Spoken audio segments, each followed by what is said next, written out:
আজকে জ্যৈষ্ঠ মাসের দ্বিতীয় মঙ্গলবার। তো গত মঙ্গলবারে তো বৌদির বাড়িতেই গেছিলাম আর ওখানেই পুজো দিয়েছি, আর আজকেও যাচ্ছি বৌদির বাড়িতে। তো দাদাই করবে পুজোটা, তো সেই কারণে সকাল সকাল উঠে ঘরের সমস্ত কাজকর্ম সেরে নিয়েছি, স্নান করে পুজোটাও করে নিয়েছি। কালকে তো ফলহারিণী অমাবস্যা ছিল, তো আমি ভিরিঙ্গি কালীবাড়িতেই গেছিলাম, ওখানে পুজো দিয়ে এসেছি। আর এই যে আজকেও আবার মঙ্গলবারের উপোস। আজকে জয় মঙ্গলবারটাও আমি বৌদির সাথেই করব। তো আপনারা আমার সাথে থাকুন আর চলুন বৌদির বাড়িতে গিয়ে কী করছি সবটাই আপনাদের সাথে শেয়ার করব।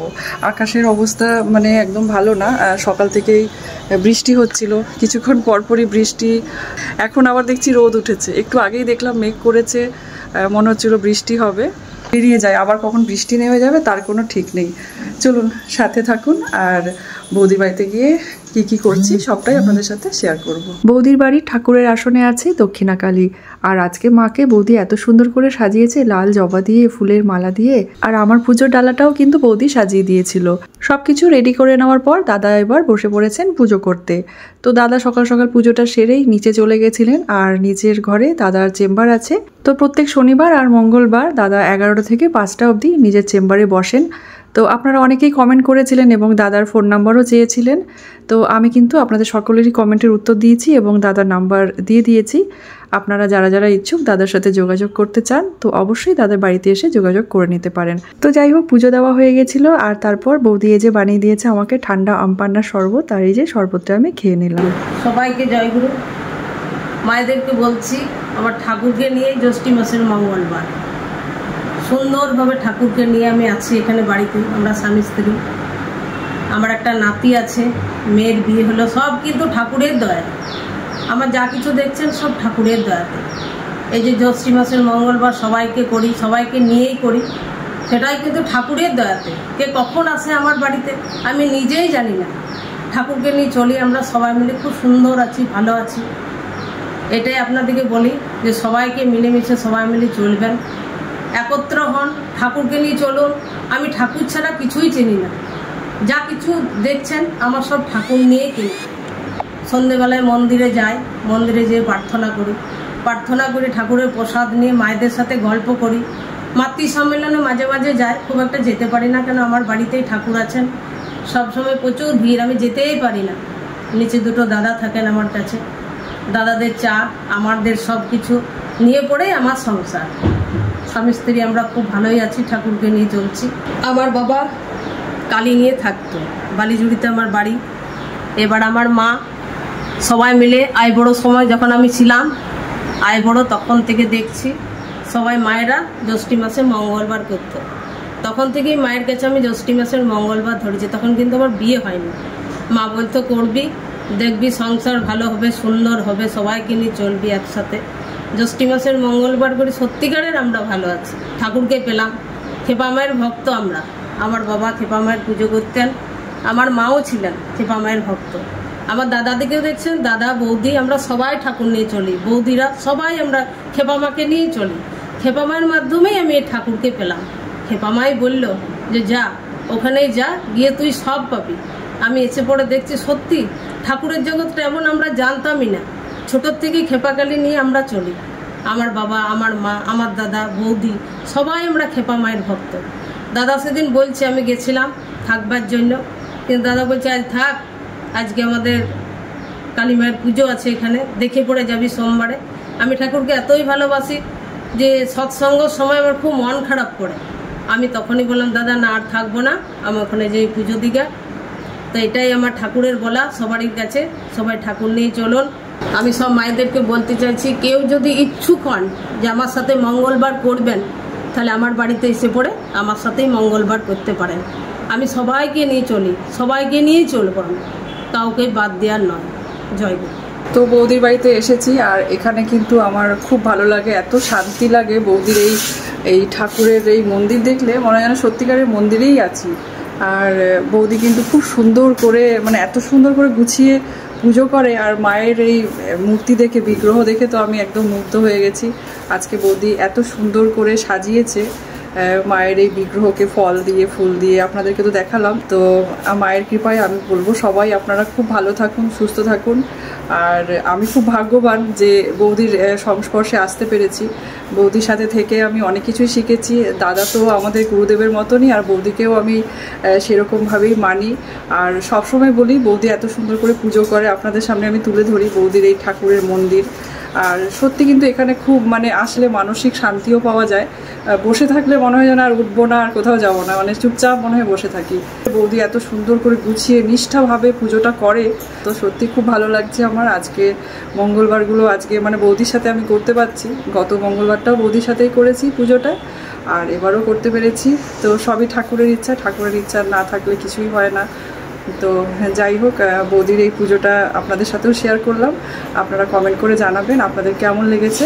আর চলুন এবার বৌদি এই যে সব কিছু রেডি করছে, একসাথেই আমরা আজকে প্রসাদটা খাবো।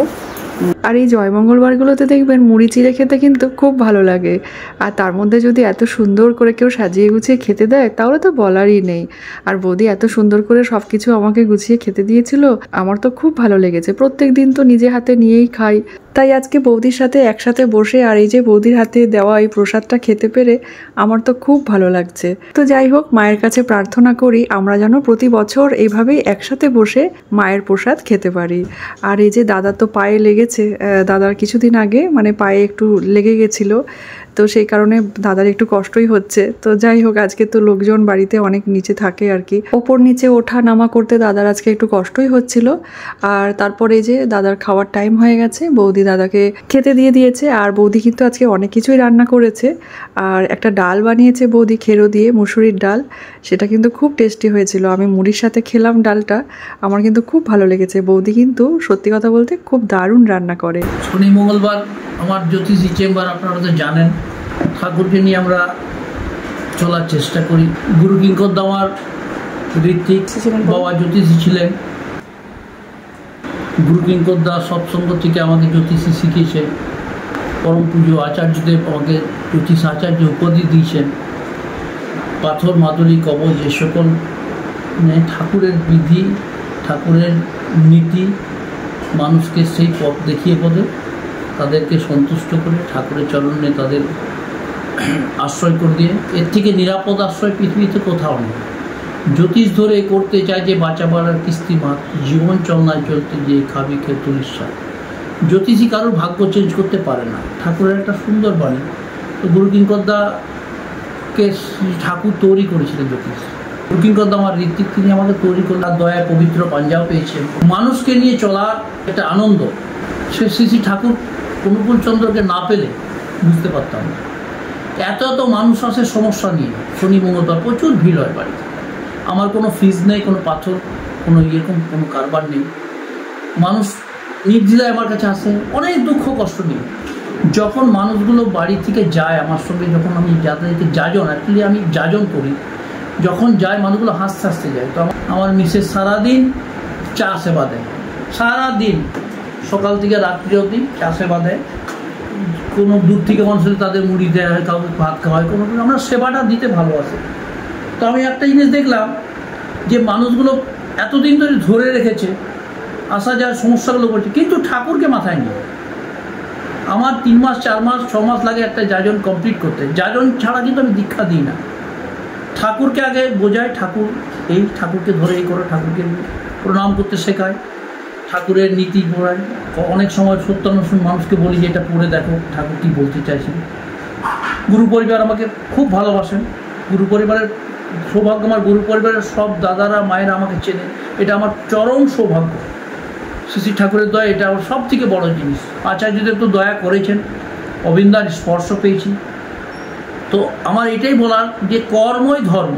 ঠাকুর বলছেন কর হও পাও, না করে যে পেতে চায় দুঃখ তার পিছে দেয়।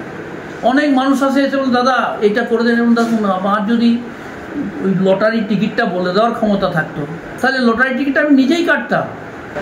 এই ক্ষমতা কোনো মানুষের থাকে না, একমাত্র ঈশ্বরেরই আছে। আমরা সবাই অন্ধ, আমাদের কারুর চোখ নেই। চোখ আছে একমাত্র শ্রী ঠাকুরের। আর আচার্যদেব বসে আছেন, তিনি যান, তার দৃষ্টি হচ্ছে এইটা, তারাই সব কিছু বলতে পারেন।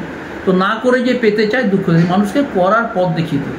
আজকে রুমা এসছে, রুমার একটা ইউটিউব চ্যানেল আছে। যতদিনের পরিচয় হয়েছে 2-1 জায়গায় আমাদেরকে বলে দাদা কিছু বলুন কিছু বলুন, এইটাই প্রচার। বলি কেন, কিছু মানুষ হয়তো জানে না, সেই মানুষদের বলি যে ঠাকুরের মানুষ জ্যোতিষী আছে, ঠাকুর দয়া করেছেন তাই আমি করছি। তাই ঠাকুরের মানুষের জ্যোতিষীর মধ্যে একটা কি আছে, আমার একটা বলে ঈশ্বরের সঙ্গে কন্ডিশন হয় না, এই করে দেবো ওই করে দেবো এই করে দেবো। জ্যোতিষী দাদারা যারা বলেন এ করে দেওয়ার ক্ষমতা কারণ নেই, একমাত্র তার ক্ষমতা আছে, তিনিই একমাত্র সব কিছু করতে, সেই পথটা দেখিয়ে দিই। জ্যোতিষ কারুর ভাগ্য চেঞ্জ করতে পারে না, জ্যোতিষী পথ দেখাতে পারে।